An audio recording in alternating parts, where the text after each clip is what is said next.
Iberian Trail Expedition, episode 38. I'm driving a vast network of forestry trails, living on the road on a months-long overland expedition in my homemade Land Cruiser camper build, putting this beast through its paces on some of the continent's most insane four-wheel drive and extreme long-distance trails on a 7,000-mile off-road route, a world-first attempt to circumnavigate the Iberian Peninsula without using paved roads. This is the Iberian Trail, 7,000 miles off-road through some of this continent's most remote places. I'm currently in the north of Spain, about 500 kilometers into my route, driving this network of forestry trails on a mountainside. After trying and failing to transit the Picos de Europa via a high mountain pass to the left on this map, I've been forced to drive around this mountain range, backtracking on myself via the red line that you see on this map. I'm currently exploring this forestry area in search of a place to spend the night. The track opened out into a high clearing on the side of the mountain with spectacular vistas of the Picos de Europa just opposite. I am like high up in a wild maze of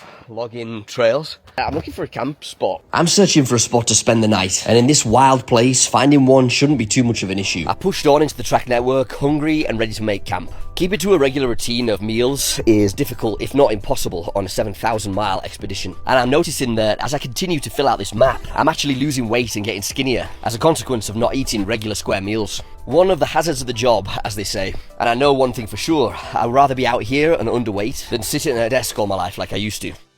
As I pushed on along the trail into the twilight, the trees started to fall away from side to side as the track took me directly along the bony ridgeline of this particular mountain. The view of the snowy, jagged peaks just overhead felt almost too good to be true, and I had to stop to take it in for a minute. This right here is the ridgeline of the mountain. I'm driving across the ridgeline right now, and view is unbelievable, mate. Sometimes on this trail there are moments that I feel will be burned into my consciousness forever. Being out here in the wild with no one else around, driving remote networks of four-wheel drive tracks in a Land Cruiser that I built myself feels almost surreal. This life is by no means easy and quite often really hard, with long exhausting days and lonely nights. But I think that's a sacrifice I'm willing to make to experience these moments of true raw magnificence, and I remind myself every day to be grateful for that. I'm approaching a tall tower on the hill, something I assumed must be a forest fire alert tower or something along those lines. I pulled up to the skeletal structure, silhouetted against the day's dying sun. Wow.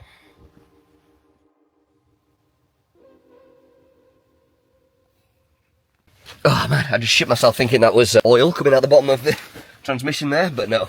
It's just water, thank God. Being up here in such a spectacular and remote part of Spain felt like the perfect end to a great day on the road.